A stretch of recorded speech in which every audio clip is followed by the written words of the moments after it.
Hello to everyone who's watching, wherever you're coming in from. My name's Tawanda Ewing, and today I'm going to be giving a presentation on effective MLOps on GCP, a control systems approach.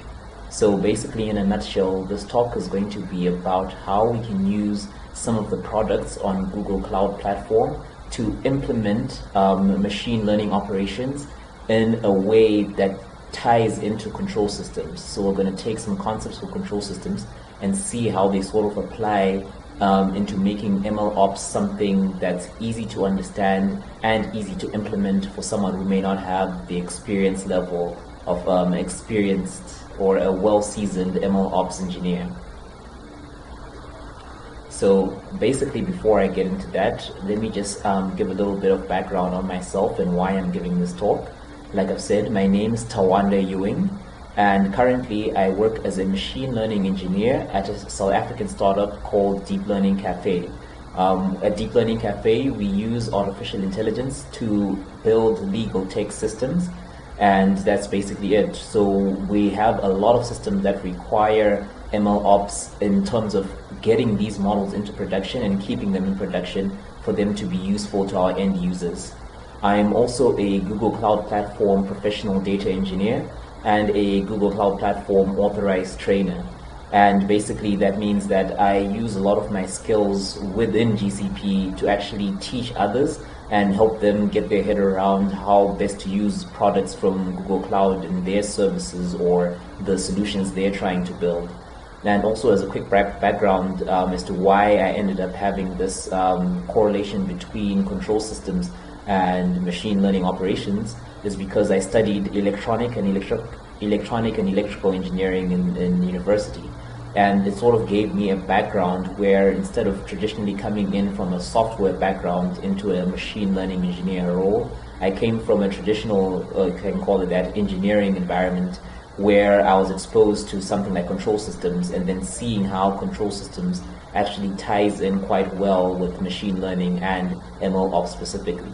And then the last thing about me is that I am actually an enthusiast, and I can say I love science and technology and Africa. So particularly, I love to see how science and technology can change the narrative around Africa and how these solutions can actually have a huge positive impact on the continent. And just like to give a big thanks to the team at AI Expo Africa for actually giving me this opportunity and creating a platform where minds from all across the continent can share ideas and potentially build something great moving on to the future. And I'm glad to be able to take part and contribute to this.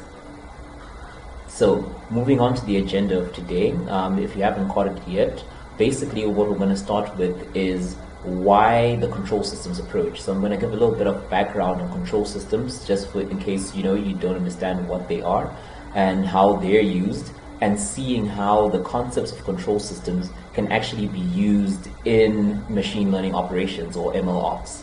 Secondly, we're going to go into actually how to implement. So once we understand what a control system is and which concepts of a control system can actually be used within MLOps, we're going to take a look at how to actually implement these systems. So that's basically breaking down the components of the control system and having a much deeper understanding of what each component is and how it relates to the next component to actually build a fully functioning, production-ready MLOps system. And then lastly, we're going to go through a walkthrough, which I'm calling an introduction to Vertex AI. So Vertex AI is Google's consolidated AI platform. What they've done is that they have a bunch of products within the Google Cloud Platform that are quite useful for implementing artificial intelligence solutions. And what they've gone and done is they've taken all these products and sort of packaged them under one product called Vertex AI.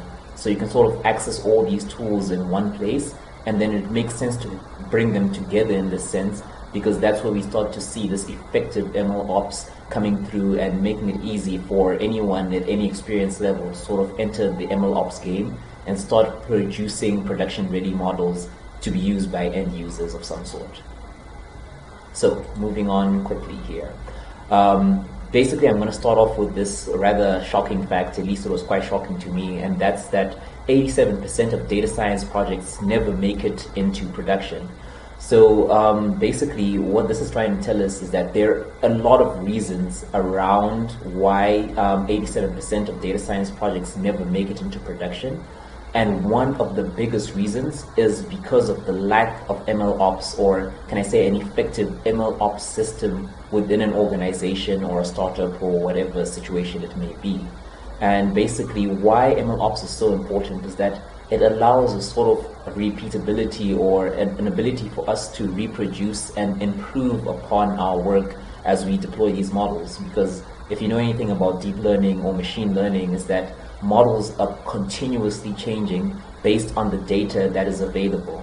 So you want to be able to continuously adapt and improve your model, and this becomes exponentially difficult when we're in production, because in production this model is somehow being used by some end user, and just because the performance is dropping gradually doesn't necessarily mean that we want to completely stop the model and disrupt the end user. We want to find a way to continuously use incoming data to improve upon the model without actually affecting the value it's giving to our end user. So this is the tricky part, and this is what holds back most models from getting into production, because we can get it to a point where it works very well, maybe in a notebook or in a local environment on someone's machine, but the moment we have to take that model, put it into production and maintain it in production so that the quality never drops and the end user continues to get the same value from it, it becomes a very difficult thing. And that's why now a lot of the leading companies like Google or Facebook, and I can mention a couple more, are actually implementing machine learning operations in an effective way to make sure that they can keep these models in production, but continuously update and improve upon them without disrupting the service being provided to some end user. So that's the goal in mind, and what I'm hoping this talk will do is that it'll take what is a rather complex and very difficult concept or topic to understand, and somehow simplify it into basic components where someone at any experience level, or I could say at an entry level experience in terms of machine learning or artificial intelligence, can actually get a model into production and have an MLOps system that is effective enough to keep it in production and to continue building upon it. So to understand how there's a difference between what can I say, like what Google and Facebook and some of these top companies are practicing in terms of MLOps and what I'm proposing in terms of using the control systems approach, we first need to understand like what is sort of the industry standard for machine learning operations as it stands. So taking a look at this picture, this is what gives you an overview of what the state of MLOps is today in some of these bigger companies and in other smaller companies that I can't mention by name. And basically what you get to see here is that the first thing in the center there, you see the ML code, and what is the perception around artificial intelligence and artificial intelligence solutions in general is that that model, that predictive model, seems to be the biggest part of the system. But in actual fact, when we take these things into production, we begin to notice that the model itself, whether it's a machine learning model or a deep learning model, is just but a small component of a much bigger system that an end user perceives as an AI system. So if I was to give the example of like Google Translate, at the core of Google Translate, there is a model that takes in whether it's text input or a voice input, and then outputs a translated version of that input. Now that model is actually surrounded by a bunch of other services and systems, as you can see, that actually allow it to be useful to an end user. And even though the model is continuously changing and improving, as an end user, you don't experience that change. To you, you're still sort of experiencing a service where I put in something, whether it's text or a video or an audio, and I get back something that's been translated for me in whatever language. And if we just walk through some of those tiles that we see here, we see like this configuration, which is basically, you know, how do we configure this model for different situations, because maybe the model needs to behave differently. For example, if we're trying to translate English to French, which are two well-resourced languages, the configuration will be slightly different from when we're trying to translate something like Zulu to French or Zulu to English. You see, since the Zulu language is less well-resourced, the configuration might be slightly different. And we go into data collection. The way we collect our data, again, depending on the model, depending on the situation, is going to be different. But we do need a somewhat repeatable approach towards collecting our data. And then you can go on to the other tiles. You see this data verification, machine resource management, which is around the resources used to actually deploy the model and keep it in production. We have analysis tools that help us evaluate our data, evaluate the performance of our model, the overall system, and we use that data to actually continuously improve and update the model. And then you also have the serving infrastructure, which is like, how are we actually getting this model to the end user and it being useful to them. And then of course you have monitoring, which is again monitoring the output of that service and seeing how we can improve upon it, or if it's actually meeting the requirements that we set out when we started designing this entire system. So basically what I want you to take away from this picture is that MLOps is complicated, and it's unfortunate, or I should say, it's just a fact that most companies that are trying to actually implement artificial intelligence solutions, especially in a startup environment, may not have the resources or the skills that some of these bigger companies have available to them to be able to effectively implement such a complex system. So what we need to ask ourselves is, how can we break this down into something that is just as effective, but maybe a little bit easier to understand? And then we build upon that easy understanding to actually get to this, because this is the end goal. I can't say that as of now there is a definitive standard to machine learning operations, but this is the direction in which some of the leading companies are going, and you would want to get to here, but naturally there's a bit of time and experience it takes to get to this level. And how can we get some somewhat entry-level machine learning operation systems that gets the job done, but can easily become this more complex and more advanced MLOps system. So quickly moving on to the next slide, which is basically now an overview of what we call the feedback control system. So during my years of doing engineering, control systems was one of my favorite subjects around the same time when I was getting into artificial intelligence in my own time. So I'll spend a lot of time watching videos, just getting to learn about artificial intelligence, particularly deep learning, and how it can actually help in day-to-day life, and just how useful it's going to be. And one of the biggest things I got away from that was that it felt like at that time I was convinced that, oh yeah, it seems like artificial intelligence is going to be a new way of automating things, and that's what really excited me about it. And then here came control systems, which was sort of showing me that, oh wow, there's been a traditional way of sort of controlling things for a long time, right? We've been automating plenty of things around us using control systems. And as I was, in my mind, I was like, okay, it almost seems like artificial intelligence needs to pay some sort of homage to control systems, because without what we've learned from control systems, maybe we wouldn't have ended up with artificial intelligence. But the takeaway from control systems is that the controller, which is the part of the system that's actually in charge of taking in some sort of input signal and outputting some sort of signal that controls the system, that is the part where I felt where traditionally in control systems we use a lot of mathematical calculations to actually create this controller. We could now replace a controller with a machine learning or a deep learning model and still get sort of the same output.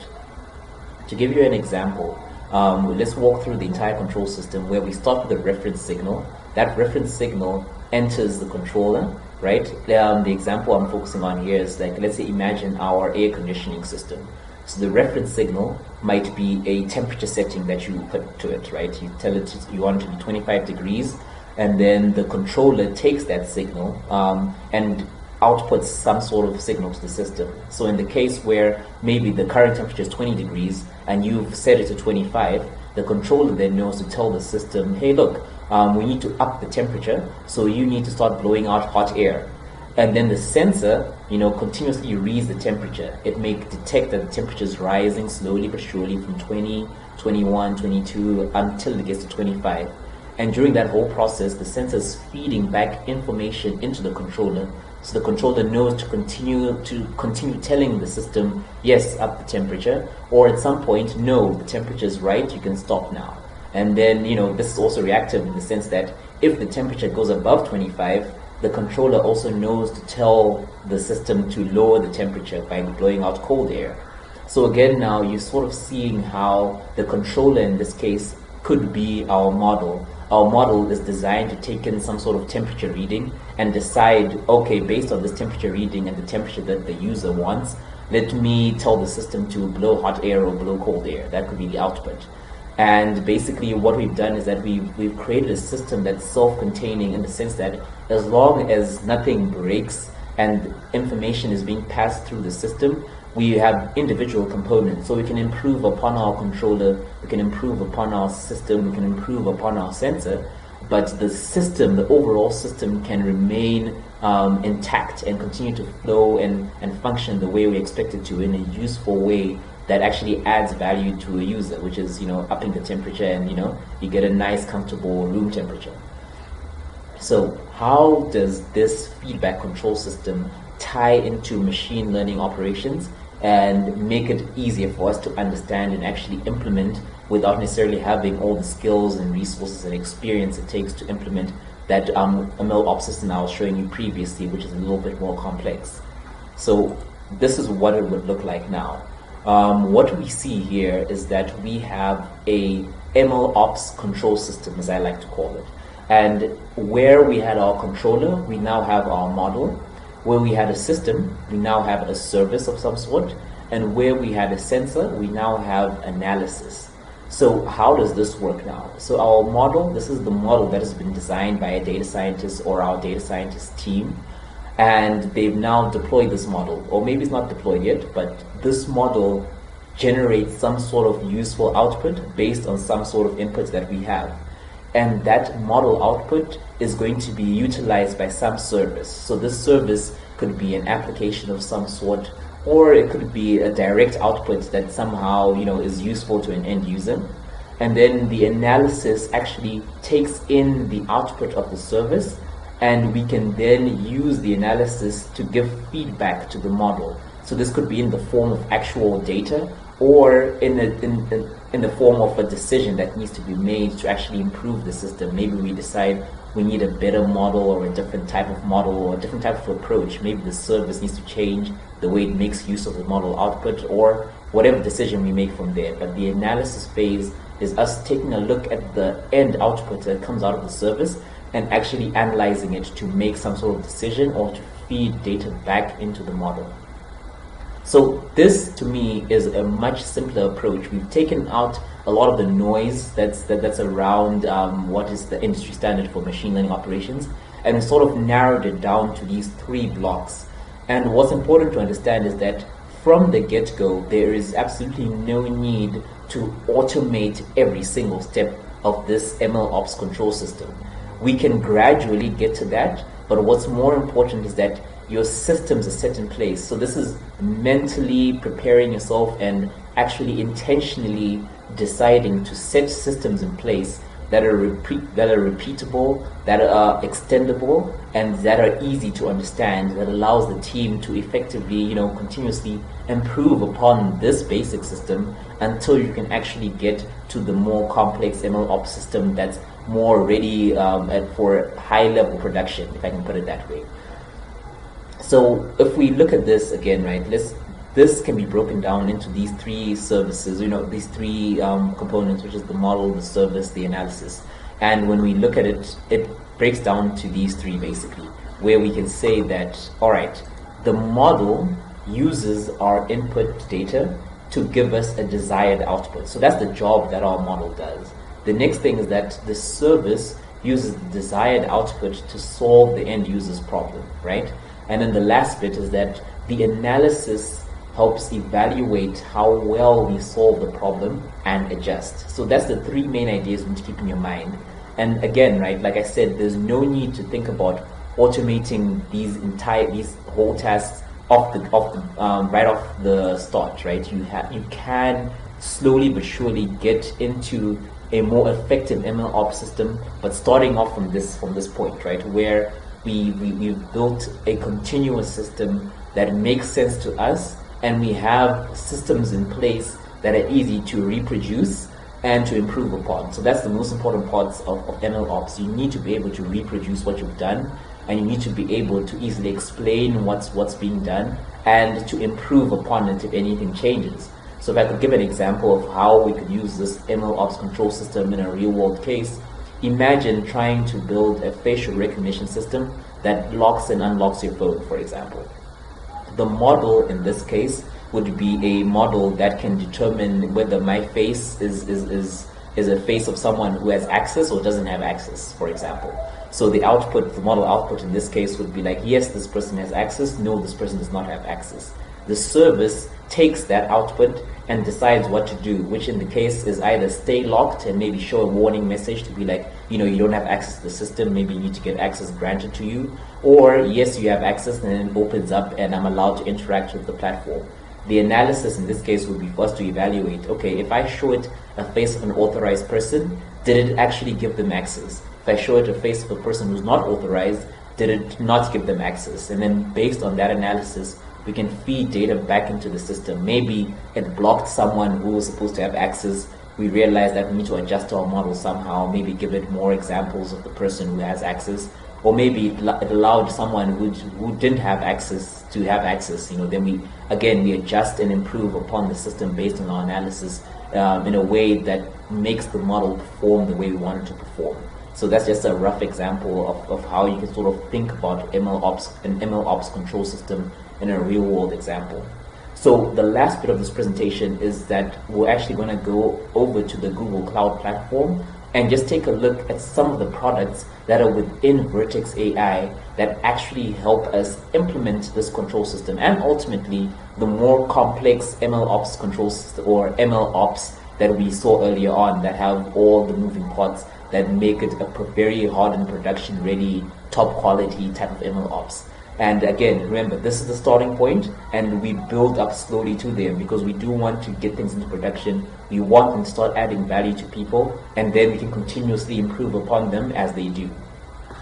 So to quickly move across into, can I say GCP? I'm just going to click over to this tab, and then now we can see. All right, so what we're looking at right now is the Google Cloud platform. I'm logged in, and I'm currently within the Vertex AI product, as you can see at the top here.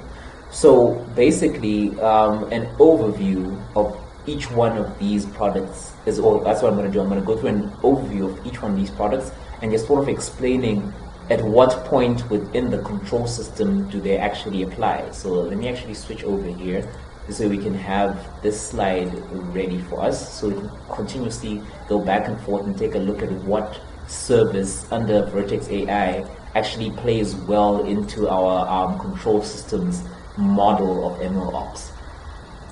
So to begin with, we have our datasets, right? So datasets in Vertex AI is where you store all your information. It's pretty self-explanatory, so depending on the type of data that your model uses, you can save it right here within the datasets product of Vertex AI, and that gives your entire, can I say, MLOps ecosystem easy access to the data when and where it needs it, right? And then underneath datasets, we have features and labeling tasks. So these two play well together because the features part of this product actually helps you to isolate certain features. So let's say within your dataset is the larger dataset. It has all the features that you've collected. Some of them are useful, some of them aren't. Once you've sort of narrowed it down and you know which ones are the features you use in your model, whether this is an actual at training or at inference, you save those features here. So this again, right, you're seeing how these products are helping us take what would be a somewhat random and open-ended task into something that's controlled and packaged up into a product that's easy to understand, easy to reproduce, where in the sense that if someone joins your team, you can easily explain to them, this is the data set, these are the features we've isolated, and then you can continuously update and improve upon that, because let's say you discover that maybe a feature you left out before is useful. Now you quickly pull in that feature from your data set and it's there ready to be used, whether at training or at inference. Now, labeling task, again, I said labeling task goes well hand in hand with your data set and your features, because this is where, in the event where your machine learning model requires some sort of human labeling, some sort of human input, this is where you do that. And again, right, you're looking at how these tasks are now being put into a product that's easy to understand, and the steps are easy to reproduce. If someone logs in to your account and actually takes a look at these labeling tasks, they can quickly identify, okay, so these are the things that are being labeled, this is how we're doing it, and I can easily improve upon this and build upon this. So again, right, where I'll say this fits in, it's around the model. So this is us preparing our model, and instead of just thinking about the end result of this is the model, it does what we want it to do, how did we get to there, right? So we're using these products within Vertex AI to actually store our data, identify our useful features and label the features if we have to label them. And now we have some sort of repeatable steps to build up to that model, right? And then ultimately, right, before we actually have a production ready model, we have our notebooks. Now notebooks actually makes use of the entire Google Cloud ecosystem, because it is literally just a Jupyter notebook, for those of you that know what that is, which is just an environment, an interactive environment where you can actually run code and test out different ideas and experiment in some sort of manual way how to actually use that. Okay, so I can't take a look at notebooks right now, but you get the idea. So notebooks just gives you the ability to run notebooks within GCP, run your experiments, test some things out, maybe do some statistical analysis on your data, and determine maybe the features that are useful to you and how you're going to implement them within your actual model. Once you've actually finalized all these things and you've analyzed your data, so now you have your data set, you've identified your features, you've labeled your data, you've experimented in a notebook, what you're going to do is that you're going to go and build some sort of pipeline. Now, in Vertex AI, pipelines have multiple roles. It's basically just a sequence of events that are fired off continuously. So here's a scenario. You've gathered your data, you've added it to the data sets, you've labeled it, and you've identified your features. But let's just say you know that new data is going to be coming in continuously. You don't want to have to go through the process of cleaning that data, identifying the features and labeling and so on, again and again manually. So you've got the system set up in your mind where you've done it the first time. Now what you do is that you make use of pipelines to actually make this system automated. So now that's the part of the system where I was saying, like, to get your model to this point where it's ready, there are some steps that you have to take. And I emphasize that there's no need to automate every single one of those steps building up to a production-ready model. But it's a good idea to do so when you can. So this is where the pipelines come in. So now you don't have to worry about continuously cleaning your data, improving it, and getting ready for production. You can create a pipeline where when new data comes in, you don't even have to trigger it manually. It can automatically pick up maybe a new data dump or just new data streaming in, and will trigger this pipeline and process that data appropriately and have it ready for the model. So this is where you use pipelines. And pipelines also play in well with training, because a training is also a pipeline of some sort, right? There's certain steps and sequences that we need to go through to actually train our model. So this is where we use this training service within Vertex AI. It automates that process and can be triggered either manually or by some sort of event that happens. So maybe that's new data coming in from our service, or maybe a new data dump of information that we need to use to improve our model and actually build upon it. And this is where the training pipeline comes in. And then there's a part of this Vertex AI which is the experiments. So experiments is very handy when you're working in a large team and you want to be able to track and evaluate different versions of your model and how it's performing as data changes or as you try out different features. This is what I was just saying you'd usually do in a notebook, but this gives it a more appropriate timeline and easier way to actually revert back. Let's say you do a few experiments, you figure out a certain configuration that's giving great results, but you want to continue experimenting. And then let's say you go down a path that doesn't yield as good results as you had before. You want an easy way to quickly revert back to a state of your model that was producing some sort of result that you liked. This is where you use experiments and keep track of where, how your model has been evolving with different features, different data, and different configurations in your hyperparameters and so on. So this is where experiments comes in. So at this point, we've mostly spoken about the actual model itself, right? So all these products are helping us build a model, making the steps reproducible and easy to understand and sort of self-contained until we actually get to the point where we have a production-ready model where we're happy with its output and we're ready to actually put it into some sort of service and it's starting to help our end user. Now, this is the point where models comes in. Now, the models service in Vertex AI helps us deploy our model on cloud infrastructure. So they've made it so simple to the point where when you export your model, for example, a TensorFlow model, they actually have support for PyTorch, XGBoost, whatever you call it, right? So they have quite a huge, offering in terms of supporting different types of models. You export your model once it's been trained, and then you literally deploy it to models. And what that does, it sort of hosts your model on a virtual machine that's publicly available. I should say publicly available, but it can be made publicly available for anyone to access, including maybe the service that you're building upon. So at this point now, we're talking about the interaction between the model and the service. This is where model comes in. So you've deployed your model now, and maybe using some sort of service, which is like, an application that's deployed somewhere else, maybe on Firebase or wherever really, and it's now making use of the model through this deployed version of it, right? So it can actually send information to the model and it can produce some sort of output for us, which we use in our service. And, if we want to interact with our model over the internet, for example, we use endpoints. Now, endpoints is just Vertex AI's way of making the model available through a REST API. So in some cases, maybe our application or our service has some sort of built-in SDK that we can use to interact with the model in Vertex AI. But at some points, maybe you want to use this model in a system that doesn't necessarily have the same kind of access to the same SDKs that maybe one of the other services might have access to. And we can actually make it accessible over the internet using normal HTTP requests in a REST API kind of way. So this is where endpoints comes in. And once you've deployed your model, you can actually set up an endpoint that has an IP address, has a URL of some sort, that actually, once you send it information, maybe as a post request, it gives you back some sort of answer that you can use in other parts of your application or service. And in some situations, that's maybe we don't need to be doing this at an ad hoc basis, right?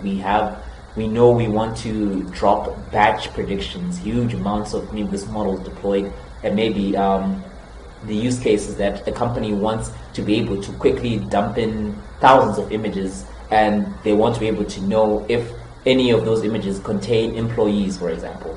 You'd want to set up a service for them that just literally takes in the dump of all those files and then just prints out some sort of result, right? Which is letting you know that out of the 1,000 images you gave us, we found employees in 500 of them, or some sort of end metric like that. So that's where batch predictions come in. And then lastly, we have metadata, and metadata is basically a store that provides the capability to manage the metadata that is used throughout our MLOps, right? So there's a lot of information, maybe hyperparameter settings, certain configurations that we set up that we want to be able to improve upon and again repeat and reproduce. So this is where we store all that information. And basically where this metadata also helps, I would say it ties in well to the analysis part of things, because you need to know what steps you took to get to a certain outcome. This way when you analyze that outcome, you can actually decide, okay, this is where we need to tune the hyperparameters. These are the features we need to add. These are the steps we need to take to actually improve our model. And there's no way of being able to analyze this effectively if you don't have that information saved somewhere. So this is where the metadata store comes in. And basically that's the end of the presentation.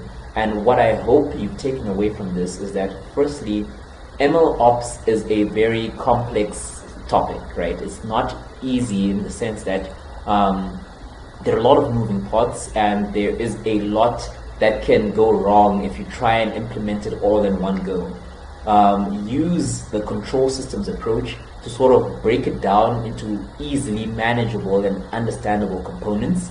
Once you have these components in a reproducible, in an easy to understand kind of format, you can slowly but surely begin to automate the steps and build up to the more complex MLOps that is the industry standard. So that's hopefully the takeaway I've given you from this presentation, and that you can effectively use GCP in this case and probably other tools, but I've just shown you how you can use the products within Vertex AI on Google Cloud Platform, sort of implement these blocks that are in the MLOps control system to help you get your models into production a lot faster without worrying about the complexity of it. So I'd just like to say thanks for listening. I hope you got something from this, and yeah, have a nice day.